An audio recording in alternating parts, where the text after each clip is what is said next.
الله وبركاته.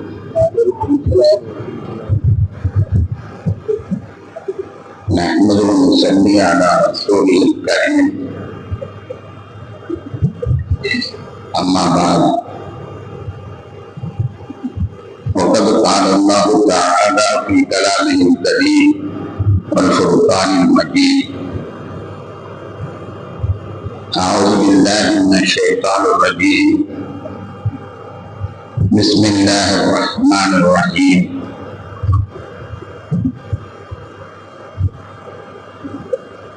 وما تلك بيمينك يا موسى؟ قال هي عصاي أتوكأ عليها وأهش بها على غنمي ولي فيها معارض أخرى. صدق الله مولانا العلي العظيم. اللهم صل على سيدنا محمد شمس الأنبياء وبدر المرسلين وقطب الأولياء وافتخار المتقين تاج الأمة شفيع المذنبين شفيعه يوم القيامة الله يا هادي.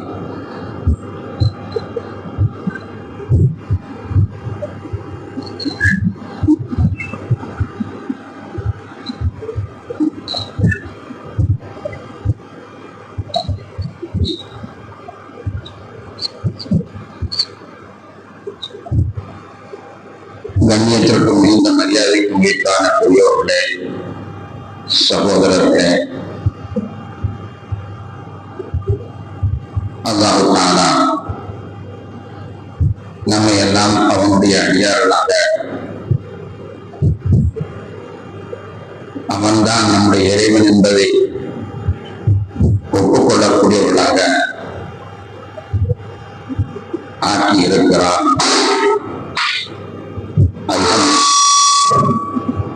அல்ஹம்துலில்லாஹ். நாம் அல்லாஹ்வுடைய அடியார்களாக இருக்கிறோம். அதுதான் நாம் எடுத்துக்கொண்ட உறுதிமொழி. அல்லாஹ்வுடைய அடியார்களாக இருக்கிறோம் என்று நம்பியிருக்கக்கூடிய நாம் அல்லாஹ்விற்கும் நமக்கும் இடையில் உள்ள தொடர்பு எத்தகையது? அவன் நம்மோடு எந்த அளவில் சம்பந்தப்பட்டிருக்கிறான்?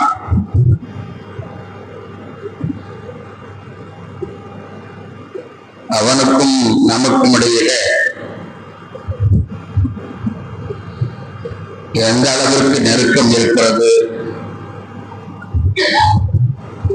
என்பதை புரிந்து கொண்டாமா என்றால்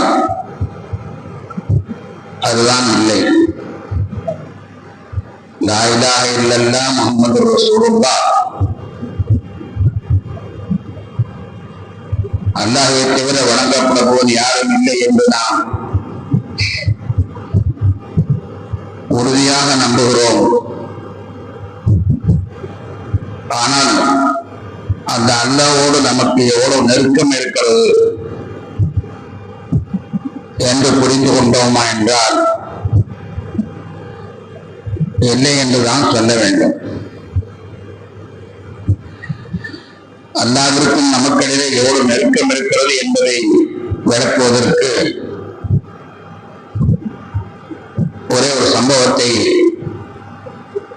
அல்லாஹ் எடுத்துக்காட்டாக சொல்லக்கூடிய ஒரு சம்பவத்தை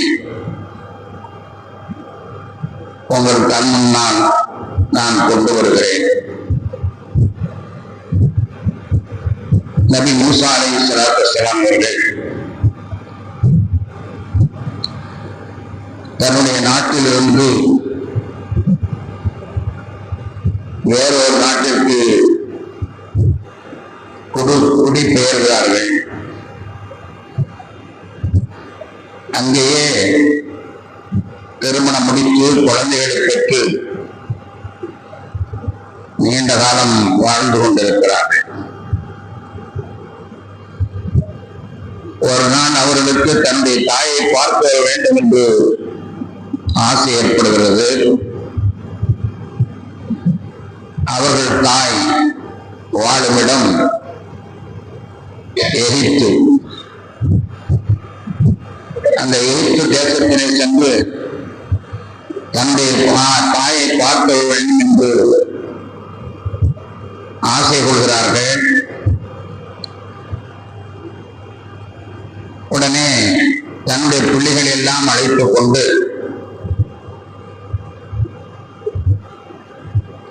கால்நடையாகவே அந்த ஊரை அடைய பயணம் மேற்கொள்கிறார்கள். இடையிலே இரவு நேரத்தில் ஒரு மலையை கடக்க வேண்டிய நிலைமை ஏற்படுகிறது. இருள் சூழ்ந்து விட்டது. கடுமையான காடு, வழியும் தெரியவில்லை. அப்போது அவருடைய துணைவி சொல்வார்கள், எங்கேயாவது நெருப்பு கிடைக்குதான் பாருங்க. நெருப்பு கிடைத்தால் அந்த நெருப்பை வைத்து நாம் குழந்தைகள் எல்லாம் குளிராக இருக்கிற குளிர் காய்ந்து கொள்ளலாம். சட்டைகளை எல்லாம் போட்டு அதை பற்ற வைத்து கொஞ்சம் குளிர் காய்ந்து கொள்ளலாம். அந்த நெருப்பு வாங்க போகிற இடத்துல நீங்கள் வழியையும் தெரிந்து கொண்டு வந்துவிடலாம்.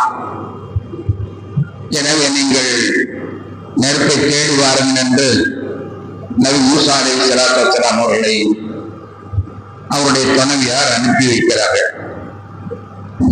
மூசா அலைஹிஸ்ஸலாம் அவர்கள் நெருப்பை தேடி சென்று கொண்டிருக்கிறார்கள். திடீரென்று ஒரு மரத்திலே வெளிச்சம் தெரிகிறது. வெளிச்சம் தெரிந்தவுடன் அங்கு நெருப்பு இருக்கும் என்று நினைத்து வேகமாக அந்த மரத்தை நோக்கி செல்கிறார்கள். ஆனால் அந்த மரத்திலிருந்து சப்தம் வருகிறது, யா மூசா, மூசாவே என்று குரல் வருகிறது. மூசாவே என்று என்னை யார் இந்த காட்டிலே அழைப்பார்கள் என்று அவர்கள் நினைத்து குரல் வந்த திசையை நோக்கி அவர்கள் வேகமாக செல்கிறார்கள். அடுத்து இன்னி அனல்லா, நான் தான் அல்லாஹ், அழைத்தவர் நான் தான் அல்லாஹ் என்று அடுத்த குரல் வருகிறது. உடனே மூசா அலைஹிஸ்ஸலாம் அவர்களுக்கு இனம் புரியாத மகிழ்ச்சி. ஏனென்றால் அல்லாஹ்வுடைய ரசூலாக இருக்கிறார்கள். அல்லாஹ் நம்மை அழைக்கிறானா, அல்லாஹ்வுடைய சப்தம் நம் காதில் விழுகிறதா என்று நினைத்து அவர்கள் அந்த மரத்தை நோக்கி வேகமாக செல்கிறார்கள். இப்போது நம்முடைய ஒரு கேள்வி, அல்லாஹ் தஆலா தன்னுடைய ரசூல் மூசா அலைஹிஸ்ஸலாத்தை அழைக்கிறார். இதுவரைக்கு அவன் யாரிடத்திலுமே நேரடியாக பேசியதே கிடையாது. யாரையும் நேரடியாக சப்தம் கேட்கிறவாறு யாரிடத்திலும் அவன் பேசியதே கிடையாது. அவன் பேசுவதாக இருந்தால் வஹி என்று சொல்லப்படக்கூடிய தொடர்பின் மூலமாக மலக்கள் வாயிலாகத்தான் இந்த செய்திகள் வருமே தவிர அல்லாஹ்வுடைய குரலை எவரும் கேட்டதில்லை. ஏன் ஜிப்ரைல் கூட அல்லாஹ்வுடைய குரலை கேட்டதில்லை. ஜிப்ரைல் கூட அல்லாஹ்வுடைய குரலை கேட்டதில்லை. அல்லாஹ்வுடைய குரலை யாருமே கேட்காத பொழுது அதிசயமாக அந்த குரல் ஒரு மனிதரை அழைக்கிறது. அப்போ படைத்தாலுமாகிய ரப்புல் ஆலமீன், படைத்தால்தான் இருக்கக்கூடிய இந்த ரப்புல் ஆலமீன் அதிசயமாக ஒரு மனிதரை கூப்பிடுகிறான் என்றால் அங்கே ஒரு அதிசயமான செய்தி தான் சொல்லப்பட்டிருக்க வேண்டும். இதுதான நியாயம். அமெரிக்காவுடைய அதிபதியும் இந்தியாவுடைய அதிபதியும் சந்தித்தால் உலகமே அதை விட்டு நோக்கிறது, என்ன பேசுகிறார்கள் இல்லையா? அதிசயமான சந்திப்பு என்று சொல்லுகிற பொழுது அந்த செய்தி முக்கியமான செய்திதான் அங்கு பரிமாறப்பட்டிருக்கும். இது சாதாரணமான அதிபதிகள் அல்ல, படைத்தாலும் ரப்புல் ஆலமீன் இதுவரை பேசியதே இல்லை. முதலாக வாய் திறக்கிறான். என்ன செய்தி சொல்லியிருப்பான்? அற்புதமான செய்தியை சொல்லியிருப்பான் என்று உலகமே வியந்து அந்த திருக்குர்ஆனை நான் விரித்து பார்த்தால், சத்தியமா சொல்கிறேன், ஒரு இடத்தில் அல்ல 2-3 இடத்திலே அந்த ஸ்டேட்மெண்ட் முறையாக பதிவு செய்யப்பட்டிருக்கிறது. என்ன பேசினார்கள் என்பது 2-3 இடங்களிலே முறையாக பதிவு செய்யப்பட்டிருக்கிறது. என்ன பேசினார்கள்? அதிசயமாக, அதிமுக்கியமான, மிக மிக முக்கியமான, மனிதர்களுக்கு தேவையான ஏதோ உபதேசம் சொல்லப்பட்டிருக்க வேண்டும். என்ன அது என்று நாம் திருக்குர்ஆனுடைய தாள்களை புரட்டி பார்த்தால், மூசாவே, உன் கையில் இருப்பது என்ன? அது ஒரு அசாக்கம். அது எதற்கு? அதற்கு நான் ஆடுகளுக்கு தடைப்படுத்தி போடுவேன், சமயத்தில் அதை ஊன்றி அமர்ந்து கொள்வேன், இன்னும் பல வேலைகள் அதிலே இருக்கிறது. மூசா அலைஹிஸ்ஸலாம் அவர்கள் மெய் மறந்து தன் ரப்பு தன்னிடத்தில் பேசிவிட்டானே என்று உணர்ச்சி நேரமாக நின்று கொண்டிருக்கிறார்கள். அல்லாஹ் கேட்ட கேள்வி இதுதான், கையில் இருப்பது என்ன? அது தடி. அதை கொண்டு என்ன செய்வேன்? ஆடுகளுக்கு தடைப்படுத்தி போடுவேன், அது மீது சாய்ந்து நின்று கொள்வேன். சரி, அதை கீழே போடும். கீழே போட்டார்கள். உடனே அது ஒரு பாம்பாக உருவெடுத்து அவர்களை பற்றி சீறியது. மூசா அலைஹிஸ்ஸலாம் அவர்கள் பயந்தார்கள். பாம்பை கண்டால் படையில் நடக்கும், படையை கண்டால் பாம்பு நடக்கும். மூசா அலைஹிஸ்ஸலாம் பயந்தார்கள். பயப்படாதீர்கள், அதை பிடியுங்கள் என்றான் அல்லாஹ். அதை பிடித்தார்கள். அது கம்பாக மாறியது. இதுதான் அங்கே பேசப்பட்ட பேசுபொருள். அந்த பேசப்பட்ட பேசுபொருள் இதுதான். இதை 2-3 இடங்களிலே 4 இடங்களிலே அல்லாஹ் தஆலா தெளிவாக சொல்கிறான். இப்பொழுது ஆச்சரியத்தோடு அந்த குர்ஆனை அணுகு போனவர்களுக்கு ஏமாற்றம் தான் மிஞ்சுகிறது. எவ்வளவு அதிமுக்கியமான செய்தி பேசப்பட்டிருக்க வேண்டும். அல்லாஹ் அதிசயமாக தன்னுடைய குரலை வெளிப்படுத்தி ஒரு மனிதனோடு பேசுகிறான் என்றால் அது எவ்வளவு அதிசயமான செய்தியாக இருந்திருக்க வேண்டும்.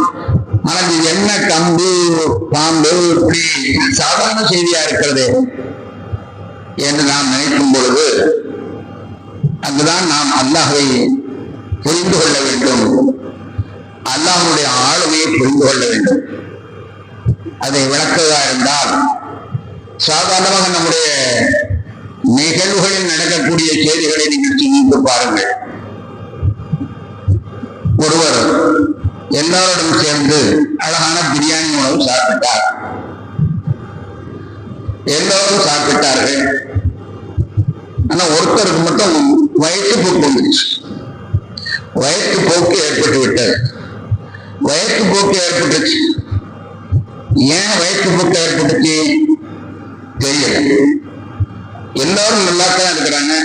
நல்ல அதிசயமான சாப்பாடு. அதுவும் தமிழகத்தை பொறுத்தவரை மருந்து பொருள்கள் தான் மசாலாவாக, மருந்துகள் தான் மசாலாவாக, மிளகு என்றும் இஞ்சி என்றும் பூண்டு என்றும் எல்லாமே மருந்து பொருள்கள். அப்படி ஆக்கப்பட்ட சாப்பாடு ஏன் விஷமா, ஏன் வயிற்று போக்கு ஆரம்பித்தது என்று கேட்டால் கடைசியான பதில் என்ன தெரியுமா? அல்லாஹ் நாடல, அல்லாஹ் நாடல, அதனால ஜீரணம் ஆகல. இதுதான் உண்மையான பதில். அல்லாஹ் நாடல, ஜீரணமாக.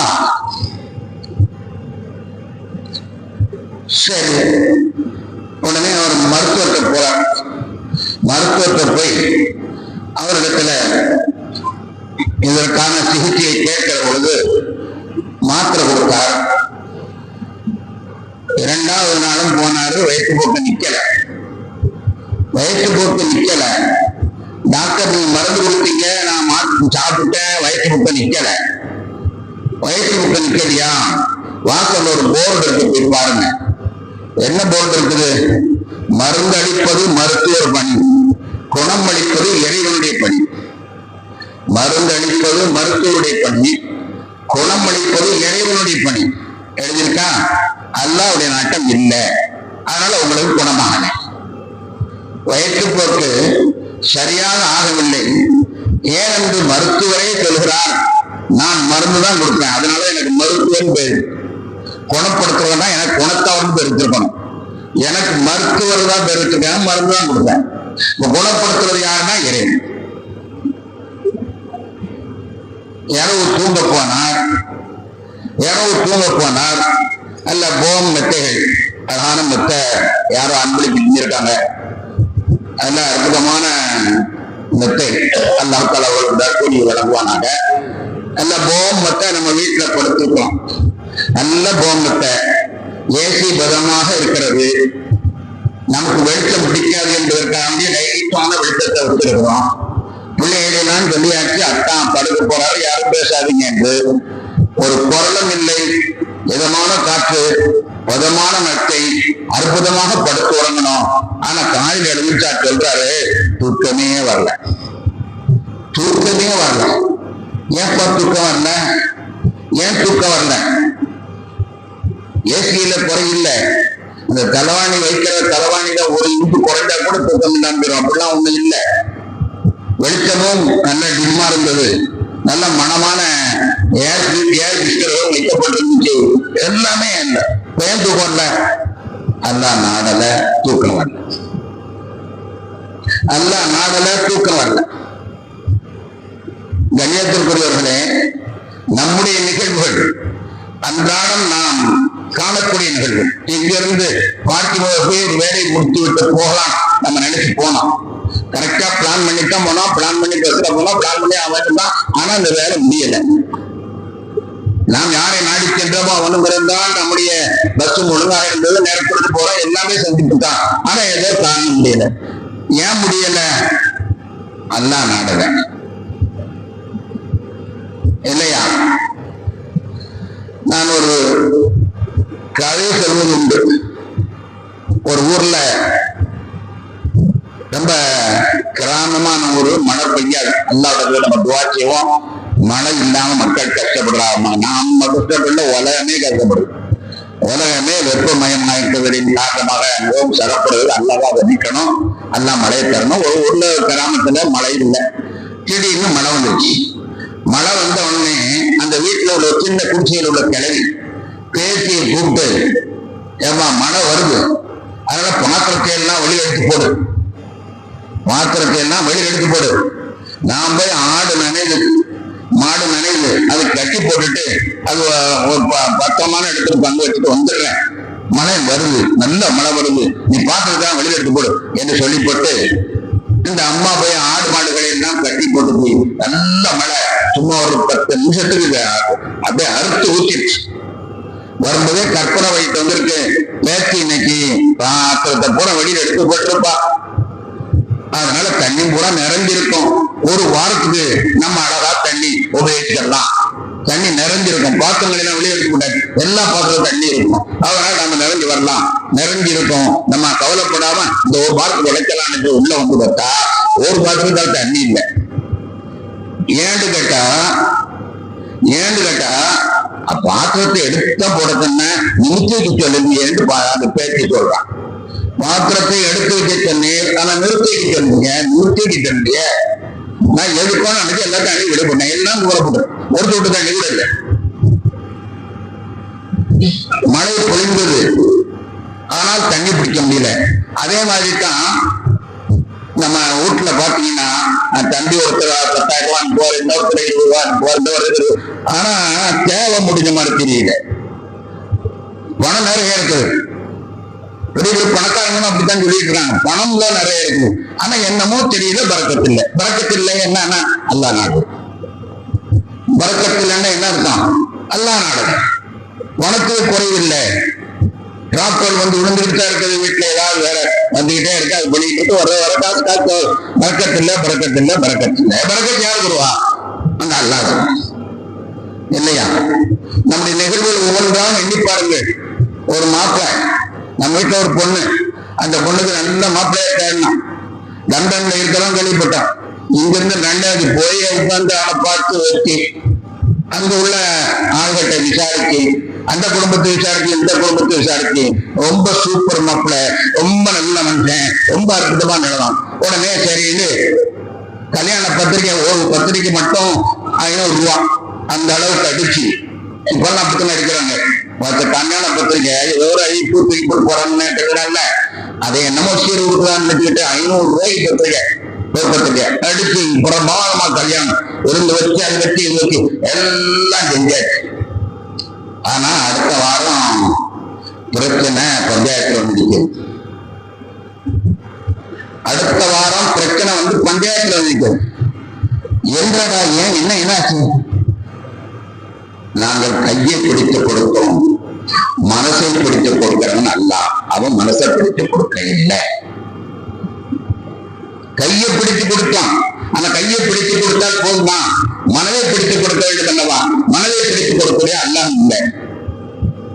இப்ப இன்னைக்கு யோசிச்சு பாருங்க, நாம் சாப்பாடும் சிமிக்கல்னா சாப்பிடும்போது அல்லாத, நமக்கு மருந்து குணமாகணும்னா அந்த மருந்துக்கு அல்லாத, நமக்கு உறக்கம் வரணும்னால் அதுக்கு அல்லாத, நம்ம வீட்டுல பறக்க தேவைப்படுனா அதுக்கு அல்லாத, வாழ்க்கை சிறக்கணும்னா அல்லாத. ஆக அல்ல ஒவ்வொன்றையும் நின்றுகிட்டு இருக்கான். நமக்கு தெரியறது இல்லை. மாயக்கும் மின் அஜ்வா சலாதத்தின் இல்லாஹ் வராபியும் வலா ஹம்சத்தின் இல்லாஹ் சாதிசம். உங்களுக்கு தெரியாதுப்பா. நீங்க 3 பேரை பேசிக்கிட்டு இருந்தீங்கன்னா அங்க 4ஆவது ஒருத்தர் இருந்துகிட்டு இருக்கான், அது உங்களுக்கு தெரியாது. 5 பேரா பேசிக்கிட்டு இருந்தீங்கன்னா 6ஆவது ஒருத்தர் இருந்துகிட்டு இருக்கான். அதோட சின்ன கூட்டமோ பெரிய கூட்டமோ அல்லாஹ் எங்கேயோ இருக்கிறான். அவனுக்கு நமக்கு சொன்னான், மாமனா மச்சானா, நம்மளை படைச்சா அவ்வளவுதான், சா வைக்கிறேன் அவ்வளவுதான், 5 பேராவது நமக்கு தகுந்தனே கிடையாது என்றுதான் நாம நினைச்சுக்கிட்டு இருக்கோம். அந்த ரப்புக்கு நமக்கு இடையில கத்து.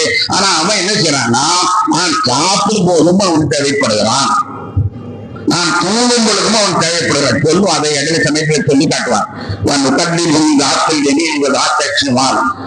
மடப்பையில நீ படுத்திருக்கும் பொழுது ஒரே பக்கமாக படுத்துட்டா ரத்தம் உறைஞ்சிருக்காண்டி உன்னை நான் வலப்பக்கமா நான் புரட்டி விடுறேன். அப்படி தூங்கும்போது ஒரே பக்கத்துல படுத்தா ரத்தம் உறைந்து விடுவதற்காண்டி அவன் நான் வாக்கு பக்கத்துல புரட்டி விடுறேன், ஒரு இட பக்கத்துல புரட்டி விடுறேன். நீ தூங்குற, நான் உன்னை புரட்டி விட்டு உட்காந்துட்டு நாட்கள் இந்த ஆட்சிவான் ஆதானிகள் இன்னொரு இடத்துவான். காதல தட்டி தட்டி உன்னை தூங்க வைக்கிறேன். ஆதானி காதுகளை தட்டி தட்டி தூங்க வைக்கிறோம், நாம் தூங்க வைக்கிறோம்.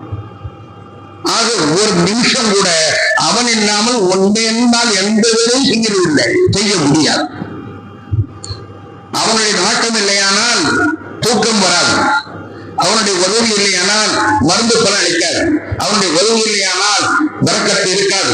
அவன் உதவி இல்லையானால் மணமக்கள் வாழ மாட்டார்கள். அவன் உதவி இல்லையானால் உன்னால் எந்த காரியமும் ஆற்ற முடியாது. அப்படி இருக்கக்கூடிய நிலைமையில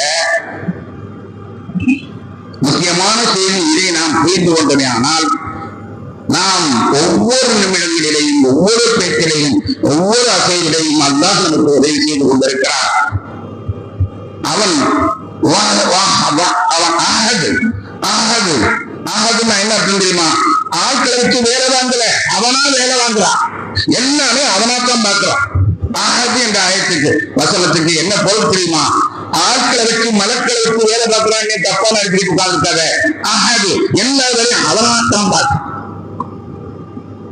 யார் அவனுக்கு துணை கிடையாது. அதிசயமான சக்தி உடைத்த ரப்புல் ஆலமீன் நம் ஒவ்வொருவரையும் ஆளுமையுடன் ஒவ்வொரு காரியத்திலையும் அவனை செய்து கொண்டிருக்கிறான். அப்படி இருதில்ல. இங்க வாங்க, நம்ம சரித்திரத்துல மூசா அலைஹிஸ்ஸலாம் வந்தார்கள். யா மூசா இன்னி அதெல்லாம் அல்லாஹ் அவங்கள்ட்ட கேட்டான், மூசாவே உங்களுடைய வலதுகரத்தில் இருப்பது என்ன என்று கேட்டான். அப்ப அவங்க ரசூல், அவங்க அந்த ரசூலுடைய அடிப்படையில் அவங்க என்ன பதில் சொல்லி தெரியுமா? யா அல்லாஹ் இது நீ கொடுத்த கம்பு, யா அல்லாஹ் இது நீ கொடுத்த கம்பு. அப்படி அவங்க சொல்லியிருக்கணும் சம்திங் அங்க பதில் அவங்க சொல்ல என்ன செய்வீங்க? ஆக ஆடுகளுக்கு தடைபடுத்தி போடுவேன். அது ஒரு தப்பு. Something wrong. அல்லாவே உங்களுடைய உத்தரவு இருந்தால் ஆடுகளுக்கு தடைபடுத்தி போடுவேன். நான் உட்காருவேன், அது ஒரு தப்பு.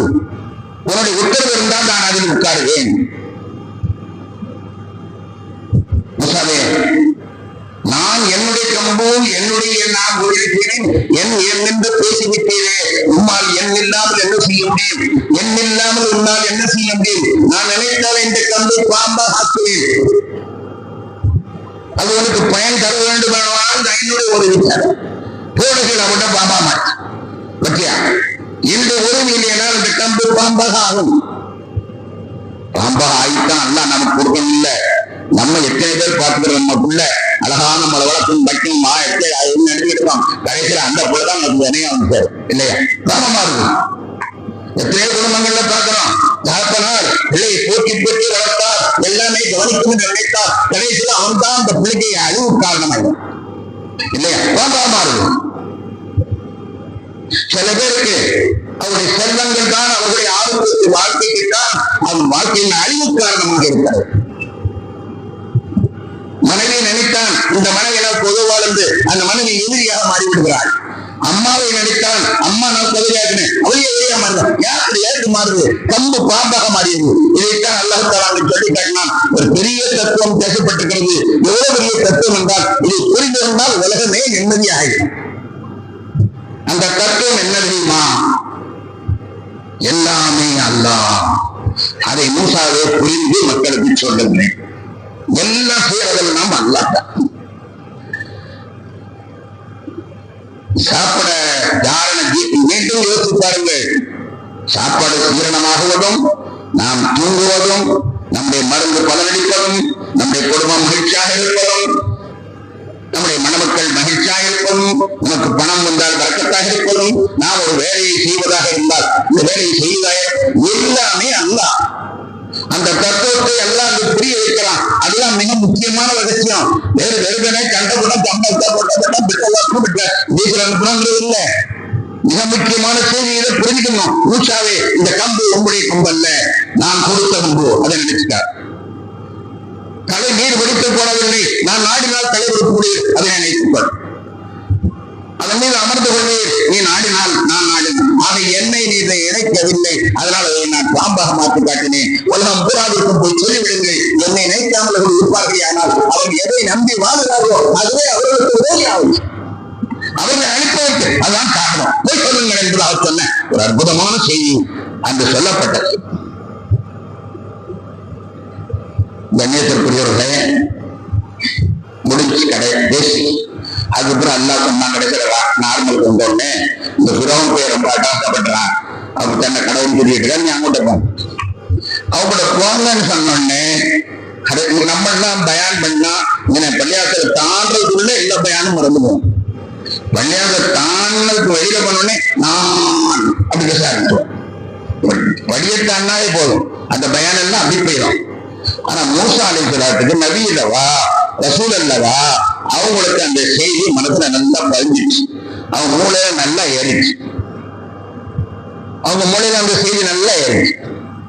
அப்பொழுது அல்லாஹ் தஆலா அவர்களை கண்ணா பிறந்து போனான். சரி போட்டோம்னா சரி போயிட்டாங்க. மூசா அலைஹிஸ்ஸலாத்துக்கு போயிட்டாங்க. அப்படி போயிட்டாங்க. நான் என்ன அர்த்தம்? இங்க ஒரு பொம்பளை உட்கார்ந்துருக்கு, நாளைக்கு புள்ளை உட்கார்ந்துருக்கு, காட்டுல உட்கார்ந்துருக்கு. காட்டுல புலியும் சிங்கம் நடக்கூடிய காடு, வெளிச்சம் இல்ல, வெயில் ஒண்ணுமே இல்ல, பிள்ளைகளை கூட்டிட்டு ஒரு பொம்பளை உட்கார்ந்துருக்கு. அந்த பிள்ளைய கூட்டு போவோம்னா ஒரு நிலைக்கை இல்லை. அவர் அப்படி போயிட்டார் மூசா அலைஹிஸ்ஸலாம். வரலாற்றுல குர்ஆன் நீங்க புரட்டி பாத்தீங்கன்னா மூசா அலைஹிஸ்ஸலாமுடைய மனைவியை அழைச்சிட்டு போனாங்கன்னு ஒரு வார்த்தை கூட இல்லை. மூசா அலைஹிஸ்ஸலாமுடைய மனைவியை வந்து அழைச்சிட்டு போனாங்கன்னு ஒரு வார்த்தை இல்லை. காட்டுல விட்டதா இருக்குது. இவங்க போயிட்டாங்க. பிறவன் நோக்கி போயிட்டாங்க. வாங்க ஒரு காடு நேரம் பிறவன் போனாங்க. பிறவன் போயிட்டு பிறவன் போறதுனால எகிப்து போய் சேர்ந்துட்டாங்க. எகிப்து போய் சேர்ந்துட்டு காலையில என்ன செய்யறாங்க, ஊருடைய எல்லைக்கு வர்றாங்க. அப்ப ஒருத்தர் கேட்டாரு, எங்க போறீங்க? எங்க குடும்பம் வரவேற்க போறேன். குடும்பம் வருதா? குடும்பம் வருதா? அதை காட்டுல விட்டு வந்து நீங்க எப்படி வருவது? நானா செய்றேன், நானா செய்றேன். யார் செய்றா? அவனை என்ன போட்டோம்னா அவன் அழைச்சிடுவான். குடும்பம் வரும் என்று எப்படி எதிர்பார்த்தீர்? குடும்பத்தை காட்டு விட்டீர், குடும்பம் வரும் என்று எப்படி எதிர்பார்த்தீர்? நானா செய்றேன் என்று அவன் நினைக்கிறான். அவன் செய்வான், சக்தி இருக்கு, எனக்கு நம்பிக்கை இருக்கு, வரும். பார்த்தா வந்துகிட்டே இருக்காங்க. அதிசயம் என்ன தெரியுமா? அவங்க எல்லாம் வந்துகிட்டு இருக்காங்க. வந்த உடனே கேட்டாங்க, என்னம்மா ஆச்சு? நாங்க உட்கார்ந்துருந்தோம். அந்த நேரம் பார்த்து அந்த பக்கமா வழிபோக்கர்கள் சிலர் போனாங்க. போனவங்க கேட்டாங்க, என்னம்மா நீங்க உட்கார்ந்துருக்கீங்க? இந்த மாதிரி என் மாப்பிள்ளை போனாரு, வந்தாரு, அவரை நாங்க நெருப்படுத்த போனோம், வர சொன்னோம். அப்படியே அம்மா அந்த காட்டுல இருக்கக்கூடாதுமா? இல்ல, நாங்க அவர் வருவார், வந்த உடனே நாங்க அவர் அழைச்சிட்டு நாங்க போறோம், அவர் அழைச்சிட்டு போறோம். இல்லம்மா, அந்த காட்டுல யாரும் விட்டக்கூடாது, வாங்க நாங்க உங்களை கொண்டு எதிர்த்து விட்டுறோம். அழைச்சி கொண்டு வந்து விட்டார். கணேசருக்குரியவர்களே, நீண்ட நெடிய வரலாறு குர்ஆன்ல அல்லாஹ் சொல்லி காட்டுறான். நம்பிக்கை இருந்தால் அல்லாஹ் எதையும் செய்து செலுத்துவான். ஆனா நீங்க தான் நம்ப மாட்டேங்க, நீங்க தான் ஒழுங்கான ஆளை நம்ப மாட்டேங்க. சாத்தாங்கடையும் அவன் இவன் அவனை நம்புவீங்க, அல்லாஹ் நம்புவீங்களா? அவர் நம்பினார், அல்லாஹ் அழுத்தம் தான். இன்னொரு வரலாறு நமக்கெல்லாம் தெரிஞ்ச வரலாறு தான், அதை மட்டும் நான் சுருக்கமா சொல்லிக்கிறேன். திடீர்னு ஒரு 6 லட்சம் பேர் அவங்க பின்னால் விடுங்க. 6 லட்சம் பேரை அழைச்சிக்கிட்டு நீங்க எகிப்தை விட்டு கடந்து தப்பிச்சு போயிருங்க. 6 லட்சம் பேரையும் அழைச்சிட்டு எகிப்தை விட்டு தப்பிட்டு கடந்து போயிருங்கன்னு சொல்லிட்டாங்க. அல்லாஹ் சொல்றான், நடுராத்திரி சொன்ன உடனே 6 லட்சம் பேருக்கு அழைப்பு கொடுத்தாங்க. 6 லட்சம் பேரும் வந்துட்டாங்க. 6 லட்சம் பேரும் வந்தா கிடக்கணும். எங்க கிடக்கிறது? எகிப்துக்கு 3 பக்கம் ராணுவம். ஏன்னா இங்க எதிரிங்கிறதுனால அவங்க எப்பவும் ராணுவம் உஜாரா இருக்கு. 3 பக்கம் ராணுவம் உஜாரா இருக்கு. ஒரு பக்கம் மட்டும்தான் உஜார் இல்லை, ஏன்னா அது கடல். ஒரு பக்கம் கடல், 3 பக்கம் ராணுவம் இருக்கு. அதனால 3 பக்கம் தப்ப முடியாது. 3 பக்கம் தப்ப முடியாது. கடைசியில் அந்த கடல் வழியாத்தான் போயாகணும். 6 லட்சம் பேரும் வந்து நிக்கிறாங்க. அப்போ ஒருத்தர் கேட்டாரு, ரசூல் அவர்களே, ஒரு ஆளு தண்ணீரை கடப்ப இருந்தா கூட ஒரு படகு தயாரிக்கணும். ஒரு ஆளு தண்ணீர்ல இருந்து தப்பு இருந்தா கூட ஒரு படகு தயாரிக்கணும். 6 லட்சம் பேரை வச்சுக்கிட்டீங்க, ஒரு படகு கூட இல்ல, கடல் விட்டு தப்பிக்கிறேன்னு எப்படி தப்பிப்பீங்க? கேட்கிற கேள்வி. 6 லட்சம் பேரை நீங்க நிப்பாட்டி வச்சிருக்கீங்க, படகு ஒரு படகு கூட இல்லை. இன்னால முதலுக்கும் உன் பேச்ச கேட்டு நாங்க நல்லா மாட்டிக்கிட்டோம். பின்னாலே இப்ப பிறவன் வரப்போறோம், ஆட்சி அப்படியே கோழி புரியுமா அப்படின்ட்டு நல்லா மாட்டிக்கிட்டோம். முன்னால கடவு, பின்னால பட்டாளம் பாடுறோம். நாங்க என்ன செஞ்சோம்? இன்னால முதலுக்கும் நாங்க ஒழுங்கா மாட்டிக்கிட்டோம் அப்படின்னு சொல்றோம். இப்படி அநியாயமா, இப்படி ஒரு அறிவில்லாம ஒரு காரியத்தை பண்றீங்களே. கடலை வைத்துக் கொண்டு கடலை கடப்பதற்கு ஒரு சின்ன வழி கூட செய்யாம எல்லாத்தையும் கூட நடுக்கமத்தை நிப்பாடி வச்சுட்டீங்களே, அறிவில்லாத ஒரு வேலையை செஞ்சீரே என்றவன் கேட்கிறான். கேட்டது நியாயம். கொஞ்சம் செய்யறது நானா? செய்யறது நானா? செய்யறது நானா? எவன் சொன்னானா அவன் செய்வான். இன்னும் செய்யறேன், நானா செய்யறேன். எவன் சொன்னானா செய்வான். எவ்வளவு நம்பிக்கை பாருங்க. உடனே அல்லாஹ் அறிதான், உங்களுடைய கம்பை கொண்டு அடிங்க, 12 பாதை திறக்கும். நல்ல அழகா அனுபவிச்சது. எவன் சொன்னா வழிகாட்டான். குர்ஆன்ல சொல்லுது, 12 பாதைகள் திறந்தது. அதிசயமாக, உலக அதிசயமாக தண்ணீர் பானமாக நிற்கிறது. அப்படியே தப்பி எல்லாருமே போயிட்டான். குர்ஆனிலே அல்லாஹ் அந்த வரலாற்றை சொல்லுவான். நான் செய்கிறேன் என்பதை நீ நம்புற வரைக்கும் தான் நீ அழிஞ்சு போற. நான் செய்கிறேன் என்று நீ நம்புற வரைக்கும் தான் நீ அழிஞ்சு போற. துணை இல்லாம, நாவி இல்லாம அழிஞ்சு போற. ஆனால் அல்லாஹ் செய்கிறான் என்பதை நீ உண்மையிலேயே நம்புவாயா? நம்ப வேண்டிய அளவுக்கு நம்புவாயா? அப்பத்து காட்டி நம்ப வேண்டிய அளவு. சும்மா வாய் பேச்சுக்கெல்லாம் நம்ப கூடாது. உண்மையா நம்பினா காப்பாற்றுறதுக்கு அல்லாஹ் தயாராக இருக்கிறான். அந்த வரலாறு கதை அல்ல, கதைச்சவன் அல்ல. கதை அல்ல, காலோட்சரம் அல்ல. அது உண்மையான நிகழ்ந்த நிகழ்வு. மூசாலை அதை கேட்கும்போது நானா செஞ்சேன், நானா செய்யறேன், எவன் சொன்னாலும் அவன் செய்வான்னு சொல்லி அந்த இந்த அத்தனை பேருக்கும் வழி கிடைக்கும். ஒரு படகு இல்லை, ஒரு துப்பத்து இல்லை, ஒரு கப்பல் இல்லை, இல்லையா? கண்ணியத்திற்குரியவர்களே, அல்லாஹ் மீது நம்பிக்கை வையுங்கள். அவன் எந்த அளவுக்கு நம்பிக்கை வைக்க வேண்டும். ஆனால் இது ஒண்ணுமே இல்லை, நாம் எல்லாம் இருப்போம், எல்லாம் நிகழ்வுதான் அவன் தான். ரொம்ப அற்புதமா நமக்கு சொல்லித்தருவான். ஆனா நமக்கு தான் மண்டையில ஏறது இல்லை. நீ நினைக்கிறது கூட எல்லாம் நினைக்காம நினைக்க முடியாதுப்பா. செய்யறது கிழிக்கிறதுனா அது இருக்கட்டும், உனக்கு நினைப்பு சும்மாமா வந்துகிட்டு இருக்கல, அந்த நினைப்பு கூட அல்லாஹ் இல்லாமல் உன்னால நினைக்க முடியாது. அப்ப உங்ககிட்ட என்ன இருக்குது? வாகர்தவான அல்ஹம்துலில்லாஹி ரப்பில் ஆலமீன். அஸ்ஸலாமு அலைக்கும்.